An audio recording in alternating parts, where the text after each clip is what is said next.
말씀 오늘은 창세기에서 보겠습니다. 창세기 17장 4절로 8절 말씀. 창세기 17장 4절에서 8절까지 다 찾으시고 성경을 다 찾으시고 우리 한 절씩 교독합니다. 제가 4절 봅니다. 보라, 내 언약이 너와 함께 있으니 너는 여러 민족의 아버지가 될지라.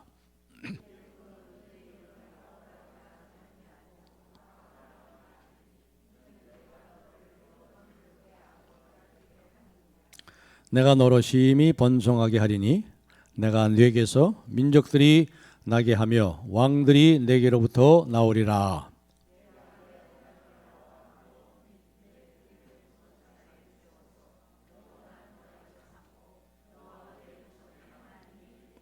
다 같이요. 내가 너와 내 후손에게 네가 고려하는 이 땅 곧 가나안 온 땅을 주어 영원한 기업이 되게 하고 나는 그들의 하나님이 되리라. 아멘. 5월달 가정의 달이 왔습니다. 그래서 요한복음을 5월달은 잠깐 쉬고 이제 한 달 동안 우리 가정의 문제들을 이런 기회를 통해서 한번 생각하는 것도 굉장히 또 의미가 있다고 생각이 됩니다. 그래서 오늘은 가정의 달 첫째 주일, 어린이 주일을 맞이해서 오직 하나님만 믿고 의지하는 가정, 우리 다 같이 한번 따라합시다. 오직 하나님만 믿고 의지하는 가정. 시작. 그런 가정이 되기를 주님의 이름으로 축복합니다. 정말 여러분들이, 우리 사랑하는 성도님들이 정말 오직 하나님을 믿고 의지하고 있는지, 오늘 우리가 아브라함과 이삭과 야곱 그리고 요셉까지 이 4대의 이 가정의 문제, 이 4대를 한번 우리 짧은 시간이지만 한번 훑어보면서 정말 우리가 하나님만을 믿고 하나님만을 의지하고 있는지, 그러한 복스러운 가정을 우리가 이뤄가고 있는지를 생각하고 또 돌이키고 결단하고 또 회복하고 하는 은혜의 시간이 되길 바랍니다. 3세대까지 이른다고 해서 3, 4대까지 이렇게 하고, 내 계명을 지키지 않은 자에게는 하나님께 3세대까지 하나님께서 말해요, 심판하시고 3, 4대까지 바로. 그래서 오늘 3, 4대를 생각해보면 하나님의 축복은 1000대까지 이뤄요. 뭐 하나인데 우리가 하나님 앞에 잘못하면 말이죠, 3, 4대까지 이런 게 3, 4대 할아버지, 증조 할아버지부터 쭉까지 간단 말이죠.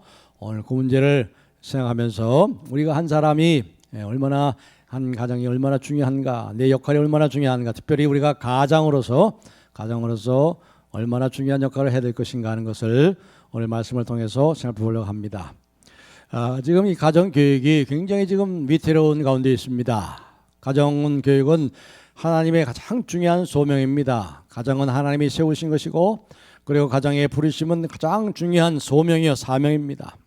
그런데 지금 가정교육이 어떻게 되고 있어요? 가정 안팎에서 많은 도전을 당하고 있고, 그래서 많은 위태로운 가운데 있습니다.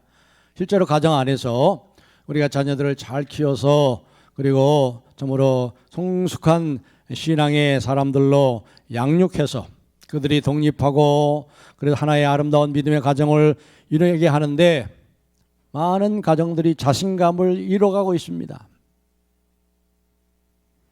또 세상에 지금 인문화들이 너무나도 지금 사납게 변화되고 말이죠. 사랑이 식어짐으로 무정하고 아주 잔인하고 폭력이 난무하는 이러한 시대가 됐어요. 그렇죠. 우리가 지금 듣는 소식들이 얼마나 이 세상이 정말 험악하게 됐습니까? 그러다 보니까 이 자녀들, 대부분 사회에서는 말이죠, 지금까지 자녀들을 굉장히 귀중하게 여겼어요. 자녀들이 많은 것을, 이것을 큰 자랑으로 생각했고 그 가정의 축복으로 생각했습니다. 왜냐하면 이제 농경 사회에서는 이제 자녀가 많은 것이 이제 노동력이 되고 부를 증진시킬 수 있는 수단도 되고, 또 이 농장일, 또 농사하는데 도움을 주는 방편으로 생각하기 때문에 이게 자녀가 많은 것이 큰 축복이었었어요. 근데 지금 어떻습니까? 지금은 자녀가 많은 것이 오히려 더 부담이 돼요. 자녀 하나를 키우는데 얼마가 든다나, 몇 억이 든다나요? 그만큼 더 자녀를 키우는데 학비가 많이 나다가죠. 지출되죠. 양육비, 이걸 통해서 가정의 부가 점점 이 자녀 때문에 감소됨으로 인해서 오늘날의 세태가 뭐예요? 결혼해도 자녀는 안 낳겠다. 그런 가정들이 많아요 지금.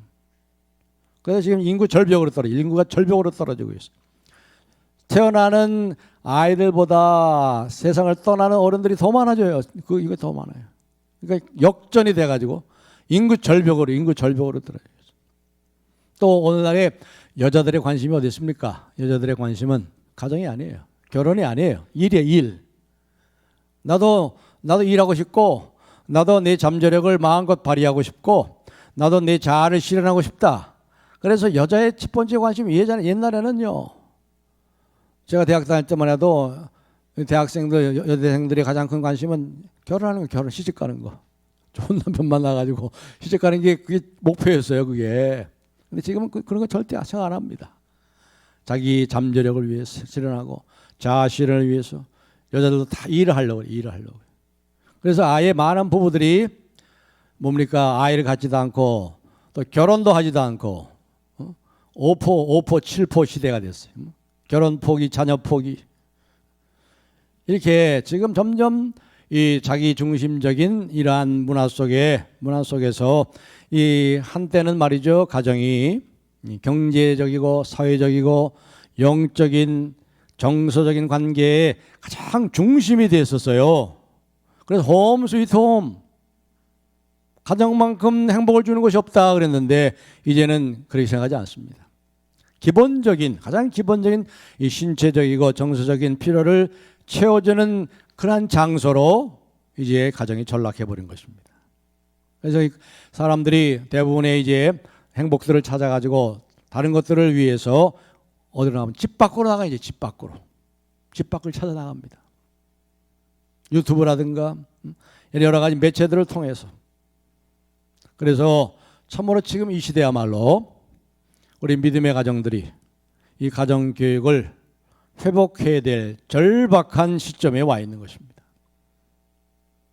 그래서 오늘 이 아브라함과 이삭과 야곱, 요셉 이 가정을 우리가 이 가족사를 한번 살펴보려고 합니다. 큼직큼직한 사건들을 살펴보면서 우리 가정의 모습들을 오늘 이 가정을 통해서 한번 살펴보고 회복하고 정말 오직 하나님만 믿고 의지하는 가정이 되어서 우리 인생의 참 주인은 하나님이시다. 우리의 참 아버지시는 우리의 영원한 아버지는 육신의 아버지가 아니고 우리의 하나님이시다 하는 사실을 그냥 우리가 귀로만 듣지 마시고 정말 마음에 깊이 새겨서 그렇게 살아가세요. 그렇게 살아가. 자, 오늘 이삭을 한번 살펴봅시다. 이삭을 우리 아브라함과 이삭과 이제 생각하면서 이제 이삭을 중심으로 한번 생각을 하려고 합니다. 이 이삭의 삶을 보면은요, 의미심장한 이삭의 삶에 의미심장한 아주 비밀스러운 이 이삭의 모습을 이렇게 우리에게 가르쳐주는 성경 구절이 하나 나옵니다. 창세기 25장 28절인데 한번 다 찾아보실까요? 창세기니까 우리 다 한번 찾아보겠습니다. 창세기 25장 28절. 창세기 25장 28절 우리 찾으셨으면은 우리 다 같이 한번 읽겠습니다. 25장 28절 시작. 이삭은 에서가 사냥한 고기를 좋아하므로 그를 사랑하고 리브가는 야곱을 사랑하였더라. 이게 이삭의 가정이에요. 이삭의 가정이 두 쪽이 났어요. 두 쪽. 뭐라고 그랬어요? 이삭은 에서가 사냥한 고기를 좋아하므로 에서가 사냥한 고기를 사랑하므로 에서를 사랑하고 리브가는 야곱을 사랑했더라. 가정의 가장 중심은 뭐예요? 부부입니다. 부부. 이게 원래 이게 성경적인 아름다운 가정이 되면 어떻게 돼야 돼요? 남편 이삭은 그 아내 리브가를 사랑하였고 그 아버지 이삭과 그 어머니 리브가는 두 아들 에서와 누구죠? 야곱을 사랑하였더라. 이렇게 돼야 되잖아요. 이게 정상적인 믿음의 가정이잖아요. 그런데 어떻게 되세요? 편애하고 가정이 두 동강이 나서 두 동강이 났어요. 그리고 여기 이 사랑이라는 말이 등장하는데 이 이삭은 말이죠. 보면은 이 말년이 아름답지 않아요. 말년이 아름다워야 진짜 아름다운 거예요, 여러분. 노년이 아름다워야 돼요. 인생을 잘 맞춰야 됩니다. 사실상 이삭은 젊었을 때 한 16, 17살 때가 전성기 같아. 아버지가 하나님께서 모리아산에서 내가 지시한 곳에서 네 아들 이삭을 번제로 바쳐라. 번제라는 것은 그 아들을 몸을 쪼개가지고 불살라 바치란 말이에요. 그때 이 아브라함이 이삭을 데려갔었죠. 근데 이삭이 따라가는데 얼마나 순종을 잘해요. 묶는데도 가만히 그냥 묶어가지고 제단 위에 올려놓는 얼마나 순종을 잘해요. 특별히 이삭이 그 당시에 나이가 16, 17살 됐습니다. 이 짐을 무슨 짐을 지었냐면 땔감을 들고 갔거든요. 땔감을 메고 갔단 말이에요. 땔감을 메고 3일 길을 갔을 정도면 이 아이가 다 자랐어요, 사실상. 그런데도 아버지에게 순종을 했다는 거 보면 그 당시에 이 이삭이 가장 전성기였던 것 같아요. 그런데 그 이후로 보면 별로 그렇지가 못해요. 특별히 여기 이 노년에 보면 아주 이삭은 감각적이 돼가지고 이 혀의 맛에 빠져가지고 이 노역이 혀로 왔어. 혀. 사람마다 달라요. 근데 이삭은 혀로 온 거예요. 혀. 먹는 걸 좋아했어. 아주 맛있는 음식을 좋아했어요. 여러분 나이 들으시면서 뭐가 그렇게 좋으십니까? 여러분 나이 드시면서 뭐에 이렇게 빠지셨습니까? 한번 잘 생각해 보세요. 우리가 주님께 깊이 빠져야죠. 하나님과 깊이 교제하고 하나님이 너무 아름답고 하나님을 더 사모하고 사랑하고 그게 돼야 되는데 하나님 왜 다른 것에 빠지면 이렇게 추해지는 거예요. 이 노인이 추해져요. 아주 감각적이 돼버려가지고 그의 마음을 움직이는 것이 뭐예요? 자기 배야. 혀의 감각. 맛있는 음식. 그 에서가 사냥한 사슴고기를 가지고 요리를 해준 것이 그것을 사랑했기 때문에 에서를 사랑하였다. 에서를 사랑하는 이유도 에서가 자기 자식이기 때문에 사랑한 것도 아니고 에서의 존재 자체를 사랑한 것이 아니라 에서가 사냥해온 고기 때문에 그 에서를 사랑했단 말이죠. 얼마나 이 이삭이 노년이 영적으로 둔감하고 캄캄했나. 눈이 멀었는데 육신의 눈이 멀었는데요. 육신의 눈만 본 게 아니라 영적인 눈까지 둔감해졌어요. 그래서 이 이삭에게 이 사랑이라는 단어는 이 사랑이라는 단어가 유일하게 자리 잡고 있는 것이 뭐냐면 아버지와 아들 사이가 아니에요. 남편과 아내 사이가 아니고 아버지와 음식 사이에 그 사랑이라는 단어가 자리 잡고 있단 말이에요. 기가 막히죠. 근데 이것은요, 우리가 남의 얘기처럼 들어서는 안 됩니다. 성경을 읽을 때 그랬죠. 성경을 읽을 때 우리가 소설처럼 읽어서는 안 된다고 그랬어요. 이것이 나의 이야기구나. 내가 이 이삭이 아닌가. 그렇게 성경을 읽어야 제대로 읽는 거라고 그랬죠. 여러분들은 뭐에 관심을 나이가 드시면서 뭐에 관심이 자꾸 가고 있습니까? 하나님 외에 더 마음을 뺏기는 것이 없습니까? 이런 모습을 보면서 말이죠. 이런 아버지의 모습을 보면서 이 에서도 버려요. 에서도 그 아버지의 모습 속에서 영적인 민감함이 이 에서는 없어요. 아주 둔감합니다. 하나님이 악하다고 분명히 하나님께서 미리 경고하신 이방 여인들과 결혼합니다. 헷족속인 여인과 결혼하죠. 그래서 이방의 아내들 두 아내를 맞이해요.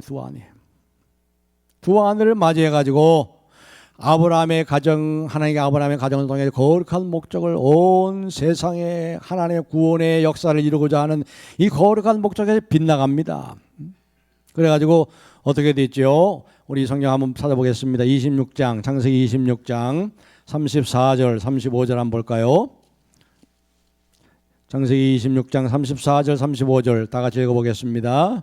시작.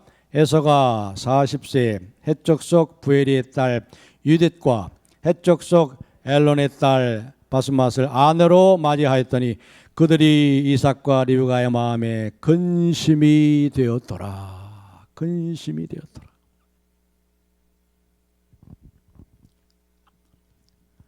그러니까 이 에서가 이방 여인을 아내로 맞이한 걸 보고 이 이삭과 그 어머니 리브가가 큰 근심이 된 거예요. 이렇게 됐으면요, 이삭이 뭘 캐치해야 될까요? 뭘 깨달아야 될까요? 이 장제의 축복권이 이 에서에게 가서는 안 되겠구나. 이 에서가 이 장제의 축복을 감당하기에 영적으로 적합하지 않구나 하는 것을 캐치했어야죠. 이게 하나의 신호가 아니겠어요?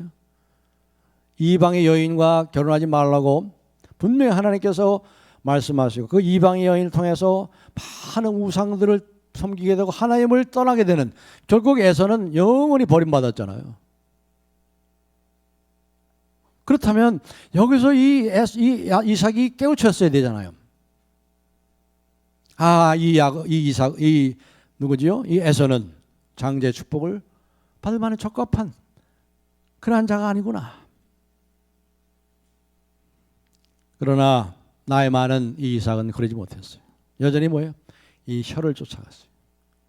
자기에게 맛있는 사냥감을 하다가 맛있는 요리를 해주는 이 에서를 여전히 그 음식 때문에, 그 맛있는 음식 때문에 그 에서를 사랑했다는 거죠. 그래서 사냥감을 잘 잡아오는 이 에서를 축복하기 위해서 비밀스러운 계획을 세웁니다.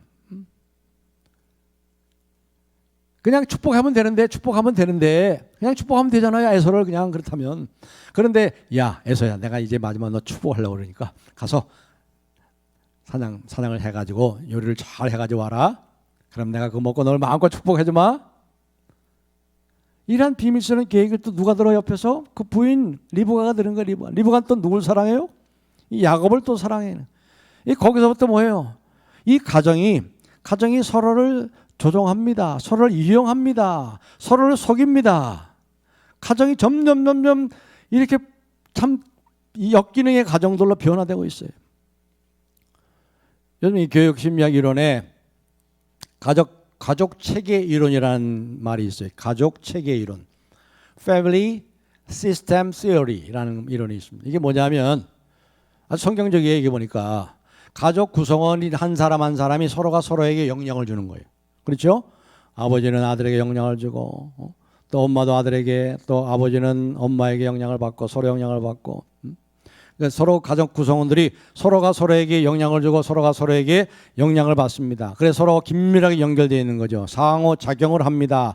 그래서 가족 전체 체계로 이어져 가지고 가족 모두에게 영향을 주는 거예요. 그래서 결국은 그 가족 체계를 통해, 이론을 통해 가지고 서로 영향 주고 영향을 받고 상호작용을 하는 가운데, 상호 영향을 주는 가운데 가족의 정체성이 만들어진다 이 말이죠. 우리 가정은 이런 가정, 이렇게 만들어지는 거죠. 그래서 그 가족의 정체성이 만들어지는 거예요. 우리 가정은 이런 가정이야. 저 집안은 저런 가정이야. 그렇게 되는 거죠. 그렇기 때문에 이 가족에서 어떤 한 사람이 내가 변화된다고 애를 쓴다고 해서 변화되는 게 아닙니다. 그 가족의 한 개인이 변화되려면요, 그 가족이 변화돼요. 가족이 변화해야 되는 거예요. 그 가족의 정체성, 가족의 분위기, 가족의 전체의 체계가 변화되지 않으면 그 가족 구성원이 바뀌지 않는다는 거예요. 그렇습니다.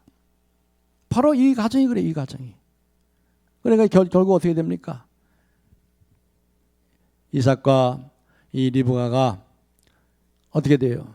서로가 중심이 되잖아. 배우자니까 서로가 사랑하면서, 그게 제일 중심이에요. 가정의 중심은 부부예요. 부부. 그런데 이삭은 사랑하는 아들 에서, 그것도 자기에게 맛있는 사냥을 해다가 음식을 해주는 그것 때문에 에서를 사랑하고, 리브가는 야곱과 함께 많은 시간을 보낸 것이 분명합니다. 이것이 대를 이어가고 있어요. 그래서 가정에 비밀이 생깁니다. 가정에 문제가 생기고, 편애하고 질투하고 속임수를 쓰고 가족을 이용하고 아들을 이용하고 남편을 이용하고, 이것이 3세대까지 계속돼요. 나중에는 어떻게 됐어요? 결국은 빗나간 결과를 가져가지고 가정에 살인 사건까지 일어날 뻔했잖아요. 에서가 동생 야곱을 죽이려고 하니까 피신하잖아요. 도망가잖아요. 사랑하는 성도 여러분, 여러분들은 어떻습니까? 여러분의 자녀가 몇이세요? 둘이십니까? 셋이십니까? 하나입니까? 똑같이 사랑하시나요? 똑같이. 이렇게 들어보면 말이죠. 이 형이 있고 누나가 있고 또 이런 집안에 보면 둘째, 셋째가요 항상 상처를 받아요. 항상 상처를 받아. 아버지가 엄마가 큰아들 형만 사랑한대. 형만 더 사랑한대. 그런 거 없으세요? 우리 모두가 부모에게 사랑을 받고 있다고 그렇게 느낄 필요가 있습니다. 엄마 아버지는 형이나 나를 똑같이 사랑해. 이 부모의 사랑이 담긴 이 축복이 자녀들에게 자존감을 심어줘요. 자신감을 심어줘요. 제가 지금 그런 것 같아요. 제가 저는 장남이고 또 외손 중에서 장손이에요. 그리고 또 사랑을 많이 받았죠. 장남에다가 또 외가 쪽에 장손이고. 또 그 당시에 이제 가정 환경 조사 같은 거 하잖아요. 그러면은 이제 뭐 아버지 대학 나온 사람 손 들어봐 그러면 저 혼자 손 들었어요. 한 60명 70명 되는데. 그러니까 이게 굉장히 자부심이 생기는 거죠. 거기다가 또 예수를 믿은 믿음까지 있으니까 담대하죠. 담대. 예수를 믿고 하나님이 나와 함께 하시는데 뭐가 두렵겠어요? 이 자존감이 있는 거예요. 자신감이 있는 거죠. 그렇기 때문에 우리 자녀들이 내가 하나님 앞에 사랑받고 우리 엄마 아버지에게 사랑받고 있다. 이러한 것을 분명히 느낄 수 있도록 우리가 편애하는 이런 것이 교회 가정에 있어서는 안 돼요. 그래서 어떤 학자는 이렇게 얘기합니다. 유대교에서는 부모들에게 안식이 시작되는 금요일 밤마다 자녀들을 축복하라고 가르치며 부모와 자식 사이에 절대적인 유래를 의뢰하는 중요성을 나타내 보인다는 거예요. 금요일 밤마다 안식이 시작되잖아요. 그때 자녀들을 축복하는 거예요. 똑같이 축복한다. 하나님의 이름으로 주님의 이름으로 축복하고. 그리고 부모와 자식 사이에 절대적인 유대. 내가 그럼에도 불구하고 하나님이 우리를 그럼에도 불구하고 사랑하시니까 나도 너를 무조건적으로 조건 없이 내가 하나님께서 나에게 맡기신 귀중한 자녀이기 때문에 네 존재 자체가 귀하기 때문에 하나님의 선물이고 하나님께서 맡기신 것이기 때문에 내가 너를 그 하나님의 사랑, 변치 않는 사랑, 무조건적인 사랑, 절대적인 사랑으로 내가 너를 사랑한다. 그렇게 허그를 해주시면서 말이죠. 그렇게 해야 돼요. 그렇게. 여러분의 가정은 어떻습니까? 무엇이 잘못된 거 없나요? 또 이 이삭의 가정을 통해서, 야곱의 가정을 통해서 우리가 뭐 배울 수 있는 건 없습니까?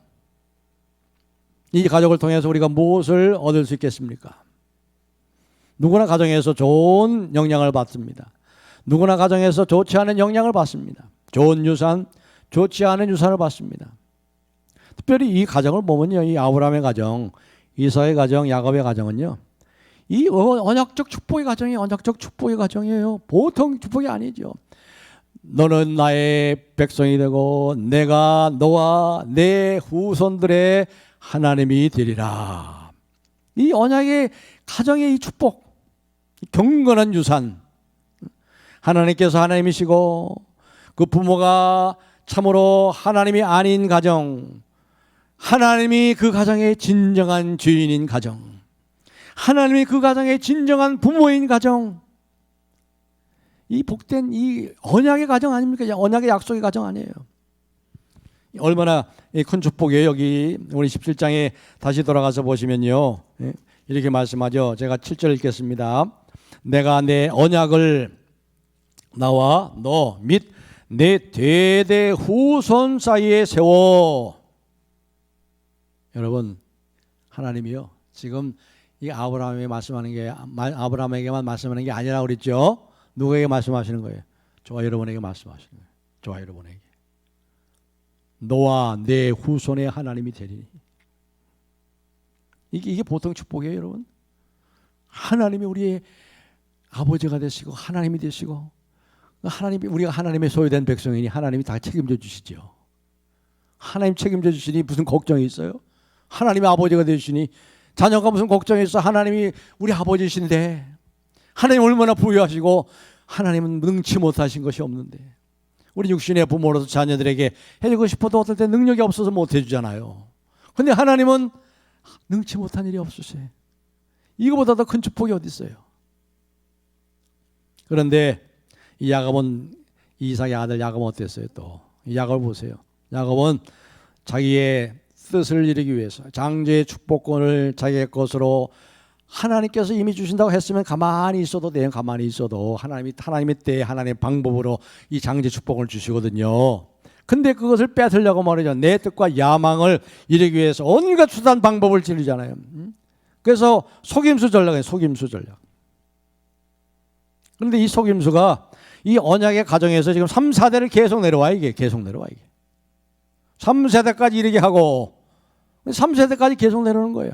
아브라함과 사라가 그랬죠. 아브라함과 사라가 이제 한 번은 이방 왕 아비멜렉에게, 이 가나안의 이 아비멜렉 왕, 헷족속 왕에게 어떻게 됩니까? 사라가 너무 아름다웠던 것 같아요. 저는 참 이해가 안 돼요. 사라가 얼마나 이뻤을까. 그 당시에 나이가 벌써 75세 떠났으면 65세가 되는, 65세면 뭐 그렇게, 요즘 나이 65세, 요즘 잘 갖고도 요즘 잘 관리하잖아요. 그런데 요즘은 그래도 이해가 될 텐데 그 당시에 뭐 이렇게 관리하겠어요. 그렇다면 65세, 75세 되는데 뭐가 그렇게 이쁠까, 아름다울까. 그래가지고 사람들이 당신이 아름다운 걸 보고 당신을 빼앗기 위해서 나를 죽이면 어떻게 할까. 그래서 내가 당신이 내 아내라고 그러지 말고 내 누이라고 합시다. 그렇게 했죠. 물론 이건 맞는 말이에요. 사실 누이긴 누이예요. 사촌 누이예요. 그러나 사촌 누이기 전에 뭐예요? 자기 부인이잖아요. 자기 아내잖아요. 자기 아내잖아요. 이게 반쪽 진실을 얘기한 거죠. 반쪽 진리는 진리가 아니죠. 벌써 속이죠. 거짓말하죠. 그런데 이 비슷한 상황에서 또 누가 속이고 거짓말합니까? 이삭이 또 그래. 이삭의 아내도 리브가도 또 이쁜 아름다웠나 봐요. 이삭과 이삭이 리브가에게 또 서로 이렇게 계획을 짰습니다. 우리 형제 자매라고 그래. 당신 내 누이라고 그래. 이거 완전 거짓말이죠. 완전 거짓말이에요. 아버지 아브라함은 반쪽 거짓말 했는데 이 이삭은 완전 거짓말을 해요. 전혀 친척이 아니에요. 아내입니다. 아내. 남편과 아내예요. 그 아들, 또 3대 가서 그 아들 야곱을 보세요. 야곱은 축복을 받을 때 아버지에게 5번이나 거짓말합니다. 5번이나 거짓말합니다. 결정적인 거짓말이 뭐예요? 하나님의 도우심으로 제가 빨리 사냥해서 왔어요. 하나님의 이름까지 들먹으면서 거짓말을 해요. 이게 이런 것들을 끊어야 되는 거예요. 이런 것들을요. 우리 가정에 이 아킬레스건처럼 우리를 괴롭히고 여전히 우리를 어둠으로 인도하는 그런 것들이 있습니다. 가정마다. 여러분의 가정에 그런 거 뭐 있을까요? 한번 이 시간 통해 한번 생각해 보세요. 저도 한번 많이 생각해 봤어요. 이거 끊어버려야지. 이걸 끊어버려야지. 특별히 여기 이삭을 또 한번 보시면 말이죠. 이삭이 말이에요. 이삭은 하나님을 경험했어요. 하나님의 축복을 많이 경험했어요. 여기 특별히 25장에 가시면 25장을 한번 가보세요. 25장 11절입니다. 25장 11절에 보면은요. 우리 한번 읽겠습니다. 읽고 한번 생각해 봅시다. 25장 11절 시작. 아브라함이 죽은 후에 하나님이 그의 아들 이삭에게 복을 주셨고 이삭은 부엘라 헤로이 근처에 거주하였더라. 자 보세요. 이삭에게 언제 복을 주셨다고요? 자기 아버지 아브라함이 죽은 후에 주셨어요. 죽은 후에. 그러면 이삭도 어떻게 생각해야 돼요? 내가 죽은 후에라도 하나님이 내 아들에게, 적당한 아들에게 하나님께서 복을 주실 것이다 하고 믿어야지. 하나님을 믿어야죠. 그렇죠? 믿어야죠. 하나님 믿어야죠. 아브라함이 죽었지만, 아버지가 죽었지만 하나님이 약속대로 이삭에게 복을 주셨잖아요. 그렇다면 내가 죽어도 내가 축복하는 자가 축복받는 것이 아니고 내가 축복하지 못하고 죽는다 할지라도 하나님이 축복하실 자를 반드시 하나님이 주실 것이다 하고 하나님을 지금 믿어야죠. 하나님을 믿어야죠. 근데 하나님 믿지 못하고 자기가 축복하려고 은밀한 계획을 세워가지고 말이죠. 하나님을 신뢰하지 못한 거예요. 그래가지고 내가 내가 이제 마지막 축복하려고 그러니까 빨리 가서 사냥해다가 나에게 맛있는 음식을 줘. 내가 마음껏 축복하겠다. 먹고 죽기 전에 축복하겠다. 자기가 죽어도 하나님이 축복할 자를 축복하신다는 걸 믿어야죠. 믿어야죠. 사랑하는 성도 여러분, 저와 여러분은 이제 얼마 있으면 이 세상을 떠날 겁니다. 정들었던 서울 남북에도 떠날 것입니다. 그러면 여러분의 자녀들 누가 축복합니까? 누가 인도하고 다스립니까? 누가 보호해 주십니까? 하나님이 하신 하나님이 그걸 좀 믿으시란 말이에요. 하나님 믿는다고 하면서 안 믿어. 안 믿고 야곱처럼 이삭처럼 머리를 굴리고 아들 조종하고 이용하고 속임수를 하고 음모를 꾸미고 이렇게 하고 있단 말이에요. 이렇게 하고 하나님 믿고 잠잠히 기다리질 못해. 이게 하나님을 멸시하는 거예요. 너희들이 언제까지 나를 멸시하겠느냐. 멸시한다는 건 하나님 믿지 않는 게 하나님을 멸시하는 거예요. 뭘 그렇게 바등바등거리고 그렇게 하면서 자기가 해보겠다고 그럽니까? 하나님께 턱 맡기고 턱 맡기고 얼마나 좋아요. 이야, 하나님이 계신데 얼마나 좋아요. 너무 좋은 거예요. 너무 좋은 거예요. 턱 맡기고 그냥 내 일 한번 하면 되는 거지 뭐. 묵묵히 내 주님과 함께 동행하면서 이 인생길을, 이 신앙의 여정을 그냥 가면 되는 거예요. 기도하면서 맡기고. 하나님이 그러면 하나님이 다 하셔. 여러분 돌아온 길을 지나간 인생길을 다 한번 생각해 보세요. 하나님이 다 하셨어. 하나님이 다 도와주셨어요. 고백 안 하십니까? 하나님이 다 하셨어요.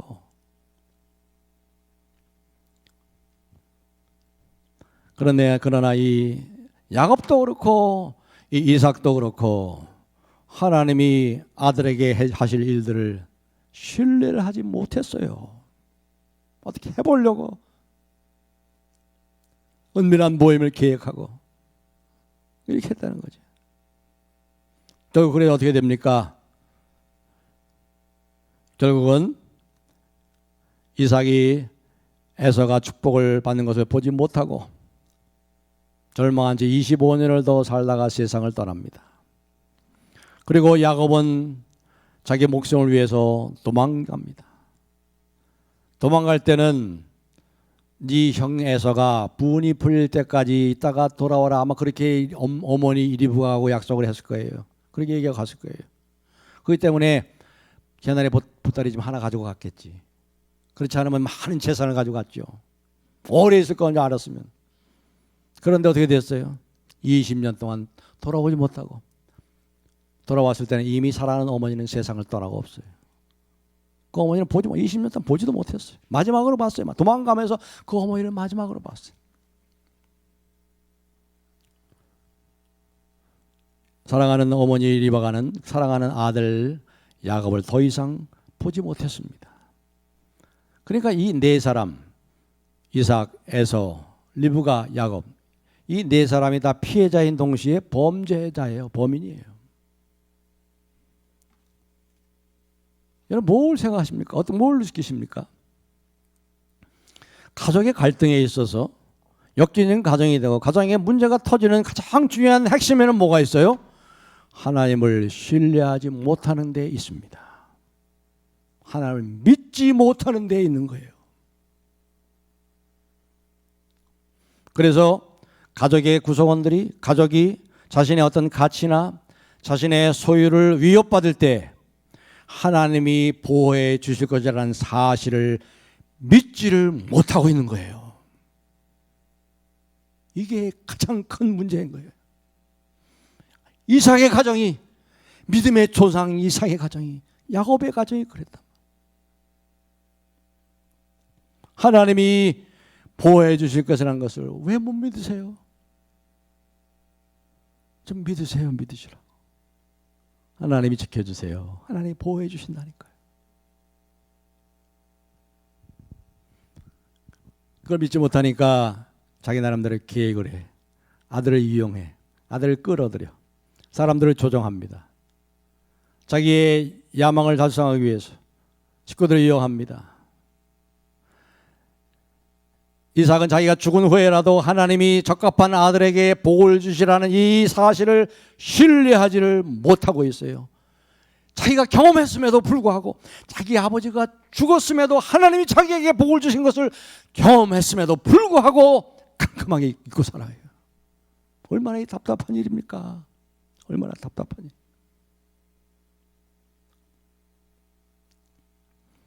하나님께서 그분의 방법으로 그분의 때에 그 약속을 성취하실 것을 신뢰할 수가 없었던 겁니다. 이 죄의 대물림, 이것을 우리가 끊어야 됩니다. 그렇죠? 그렇습니다. 하나님이 살아계시고 여러분의 가정에 계세요. 그래서 평생의 기도 제목, 평생의 계적 두 번째, 그리스도께서 너희 마음에 계시게 하옵시고, 두 번째 기도 제목이죠. 그래서 이 세 가지 기도를 꼭 하세요. 예수님을 믿는다고 하면서 예수님을 맨날 저쪽으로 쫓아버려. 가족에서 좁은 가방으로 쫓아버리고 자기가 안방 차지하고 있어. 가정의 주인은 내가 그 주인이, 하나님이 주인이 아니야. 바울이 고백했죠. 이제는 내가 사는 것이 아니라 내 안에 그리스도께서 사시는 것이라. 그리스도께서 왕이 되시도록 하시죠. 여러분의 가정의 왕이 되시게 하시고 여러분의 가정의 주인이 되도록 하셔야죠. 그래서 평생의 기도 제목, 두 번째 기도 제목을 세 가지를 계속 여러분이 기도하란 말이에요. 평생 기도하시란 말이에요. 이걸 깊이 묵상하며 기도하시라고요. 그리스도께서 우리 마음에 계시게 하옵시고, 우리 마음의 중심의 왕자의 주님이 나의 주인 되시고 우리 가정의 주인 되시게 없소서. 이제 말씀을 정리하겠습니다. 오늘 이 3대 가족을 우리가 살펴가면서 우리 몇 가지 사실 여러분의 마음속에 깊게 새기시기 바랍니다. 첫 번째, 하나님은 저와 여러분들에게 취소할 수 없는 영원한 약속을 주셨습니다. 믿습니까? 그게 뭐예요? 자, 오늘 본문의 7절 8절 17장 7절 8절 이것을 여러분과 저에게 오늘 나에게 주시는 이 변치 않고 취소될 수 없는 약속으로 분명히 주신 것을 그렇게 우리가 믿음으로 받으시면서 한번 읽어보겠습니다. 창세기 17장 7절 8절 시작. 내가 내 언약을 나와 너 및 내 대대 후손 사이에 세워서 영원한 언약을 삼고 너와 내 후손의 하나님이 되리라. 내가 너와 내 후손에게 네가 거류하는 이 땅 곧 가나안 온 땅을 주어 영원한 기업이 되게 하고 나는 그들의 하나님이 되리라. 아멘. 이 말씀을 아멘으로 받으세요. 아브라함에게만 준 게 아니에요.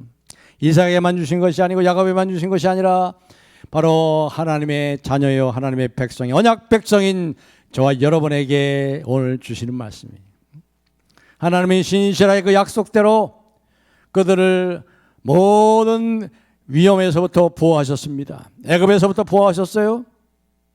약속의 땅으로 인도하셨습니다. 요셉을 애굽으로 먼저 보내셨습니다. 기근이 닥쳤을 때 그들의 필요를 채우시고 그들의 생명을 구하시고 온 인류의 구원을 위해서 요셉을 애굽으로 보내셨습니다. 그래서 그리스도 예수 안에서는요 얼마든지 모든 것이 다 이해가 되고 예스가 되는 거예요. 예스. 하나님 여러분을 어떤 상황에서 지키십니까? 예스지요. 하나님 우리의 모든 필요를 채우십니까? 예스지요. 하나님 우리의 모든 악으로부터 지키십니까? 예스지요. 하나님께서 우리의 모든 삶을 책임지십니까? 예스지요. 그리스도 안에서 모든 것이 다 예스예요. 예스하는 것이 없어요. 그래서 우리가 아멘하며 하나님께 영광을 돌리느니라. 아멘 하시면 돼요. 아멘 하시고. 얼마나 저는 너무 하나님이 너무 좋다니까요. 너무 좋아요. 하나님. 야, 하나님이 계시고 하나님 우리 아버지가 되시고 내 아버지가 되신데 내 인생을 책임져 주시고 내 자녀를 책임져 주시는데 얼마나 좋습니까? 그 하나님께 맡기고 산다는 게. 왜 혼자 바득바득 뭐 해보려고 그렇게 뭐 머리를 굴리고 뭐 누굴 이용할 필요가 뭐 있겠어요? 그냥 턱 맡기고 믿음으로 하나님 흔들리지 않게 하시고. 어떤 때 흔들릴 때가 있죠. 약속은 이거 이루어지나? 그래서 평생의 기도 중에 첫 번째, 우리의 속사람을 능력으로 강건하게 하옵시고 흔들리지 않게 달라는 말이죠. 그 세 가지 평생의 기도 제목을 하시라. 매일 기도하세요. 매일. 주보에 나와 있는 세 평생의 기도 제목. 그렇습니다.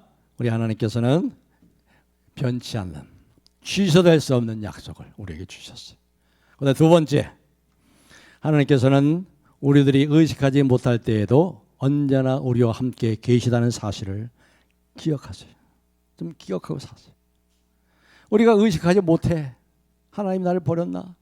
하나님이 나와 함께하지 않은가 봐. 내 기도를 듣지 않으시나 봐. 내가 뭐 잘못해서 날 버리셨나 봐. 아니요, 아니에요. 내가 너와 함께한다. 이 야곱은 이 말씀을 3번이나 들었어요. 특별히 결정적으로 어디에 들었죠? 형을 피해서 도망갈 때. 도망가다가 너무 지쳐가지고 광야에서 잠이 들었어요. 근데 꿈을 꿨죠? 꿈을 꿨는데 어떤 꿈을 꿨어요? 어떤 환상을 봤어요? 하늘에서 사다리가 착 내려오는데 천사들이 오르락 내리락 합니다. 이게 뭐예요?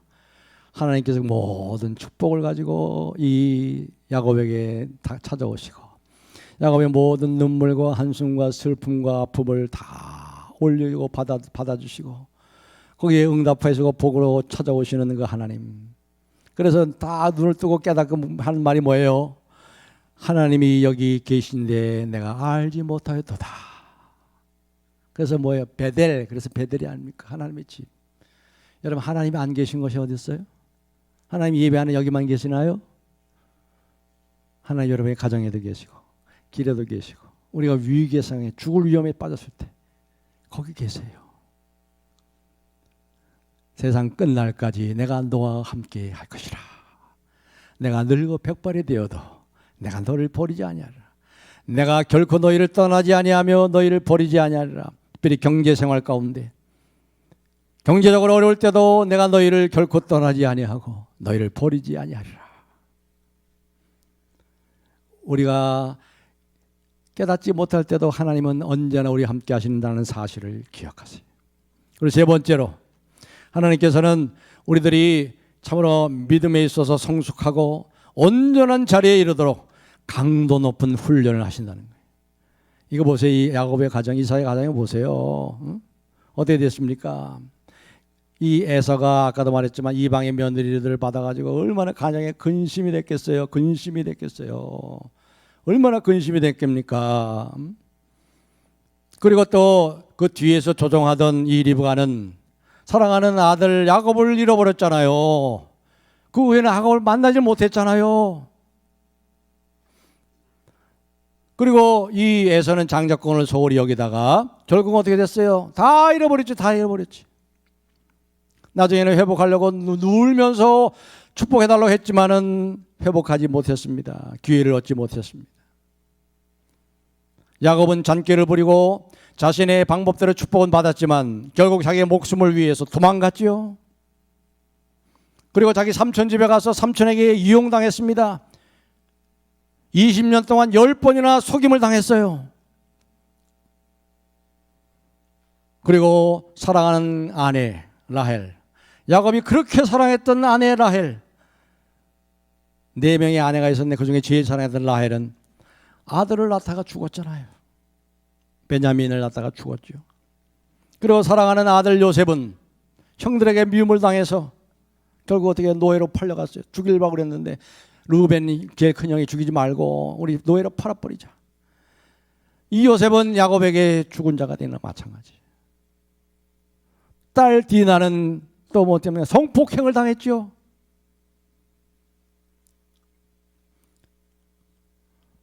이러한 우리 가정에 일어난 이러한 대소 사건들, 큰 사건들은요, 우리를 훈련하시는 거예요. 우리의 믿음을 온전케 하고, 왜 네가 하나님을 의지하지 못하느냐? 왜 나를 의지하지 못하고? 우리를 훈련시키시고, 마침내 우리를 고치시고, 회개케 하시고, 돌이키셔서 마침내 복을 주시려는 하나님의 뜻이 있는 거예요.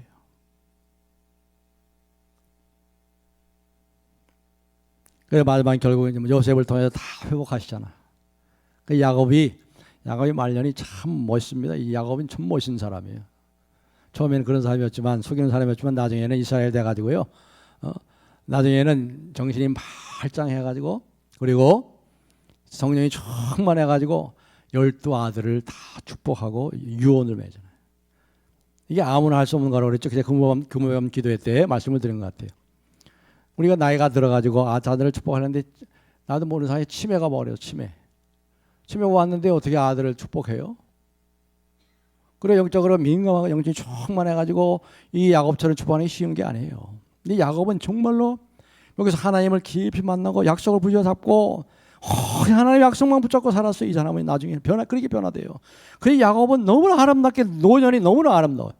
사랑하는 성도 여러분, 여러분이 야곱처럼 여러분의 노년이 그렇게 아름답고 축복된 노년이 되기를 주님의 이름으로 축복합니다.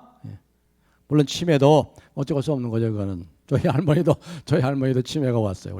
저희 아버지도 한 6개월 치매를 좀 알고 왔었어요. 근데 그건 어쩔 수 없어요. 그건 구원하고 상관없어요. 걱정하지 마시고. 그러나 이왕이면 우리가 정신이 멀쩡하고 말이죠, 성령으로 충만하고 자녀들을 축복하면서 세상을 떠나면 얼마나 멋있겠어요. 이삭이 야곱이 그런 거예요. 그리고 우리가 마지막으로 한 가지 더 생각할 것은요, 하나님께서는 은혜로 그럼에도 불구하고 하나님의 자손이고 하나님의 자녀이기 때문에 그 약속한 것을 하나님 잊어버리지 않으시고 은혜로 찾아서 마침내 그들을 모든 환난과 공경에서 하나님은 구원하셨다. 구원하셨다는 거예요. 하나님이 구원해 주세요. 이 놀라운 하나님, 그 하나님 우리 구원하시오. 여러분들을 건지세요. 여러분들을 사랑하시고 여러분들을 마침내 일으키시고 돌이키시고 회복하시고 마침내 복을 주셔서 아이를 갖지 못한 라헬이 기적적으로 요셉과 베냐민을 낳았잖아요. 그렇죠? 그리고 사랑받지 못한 야곱에게 사랑받지 못한 이 불쌍한 레아, 둘째 부인 레아, 첫째 부인이지만 레아는 어떻게 됐어요? 언약의 가정을 세우는데 중요한 인물이 되었죠. 그리고 죽을 때 그 묘가, 야곱의 바로 옆에 묻힌 묘가 레아입니다. 레아의 묘가 묻혔어요. 그렇습니다. 그리고 이 야곱은 나중에 결국은 이 야복나루에서 엉치뼈, 이 환도뼈라고 그러죠. 이 뒤에 엉치뼈가 부러져가지고 그때부터 절뚝발입니다. 야곱은 절뚝발이로 살았어요. 평생 그때부터 절뚝발이로 살았어요. 그때 나이가 40세입니다. 40세부터 140 몇 세에 들었죠? 147세인가 죽었어요. 그때까지 거의 100년 동안을 절뚝발이로 살았습니다. 그러나 절뚝발이로 살았지만 그러나 정말 새로운 일을 먹고 올곧게 하나님의 은혜와 축복 속에서 살아갔어요. 그래서 하나님은 뭐라 그래요? 나는 야곱의 하나님이요, 나는 이스라엘의 하나님. 이스라엘이 누구야? 이스라엘이 야곱이잖아요. 새로운 이름을 얻었습니다. 야곱의 참으로 하나님께서 이와 같이 은혜로 구원하시고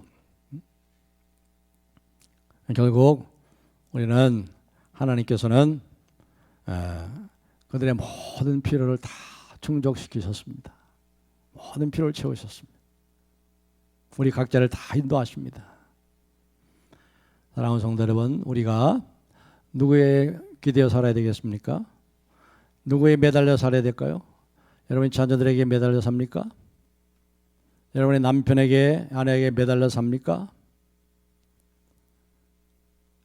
여러분이 자녀에게 매달려 살면 결국은 우리 자녀들을 통해서 쓰라린 경험을 할 겁니다. 우리 자녀들 기대할 거 없습니다.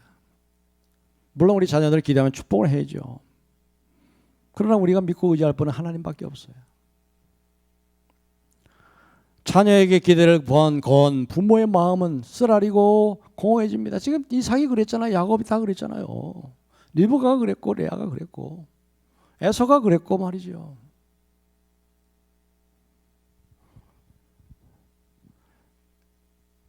이제 말씀 맺겠습니다. 월터 브루그먼이라는 이 구약학자가 이렇게 한마디 문장으로 얘기한 말 말씀하고 말씀 맺겠습니다.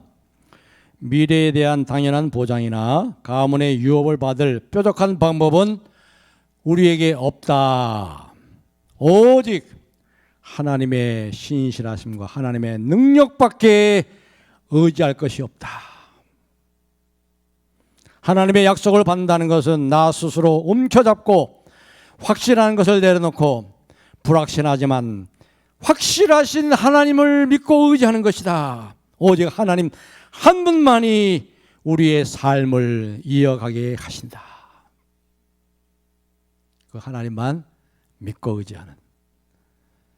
그래서 하나님의 신실하심과 하나님의 아름다우심을 풍성히 맛보시고 우리가 그렇게 살아가는 모습 우리 자손들이 보고 우리 자손들도 아버지가 믿고 의지했던 하나님을 나도 믿고 의지할 거야. 우리 엄마가 믿고 의지했던 하나님을 나도 믿고 살 거야. 그렇게 여러분의 자손이 영원히 복을 받는 아름다운 축복의 가정 다 되시기를 주님의 이름으로 축복합니다. 할렐루야. 하나님 감사 찬송합니다. 오늘 이 가정의 달을 맞이해서 아브라함의 가정과 이삭의 가정과 야곱의 가정을 생각했습니다.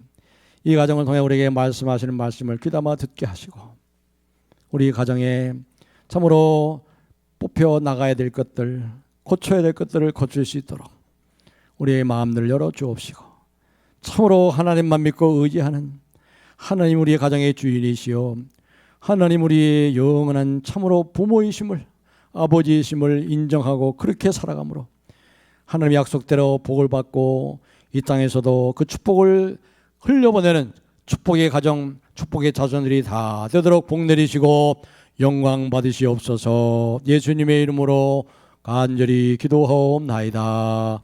아멘.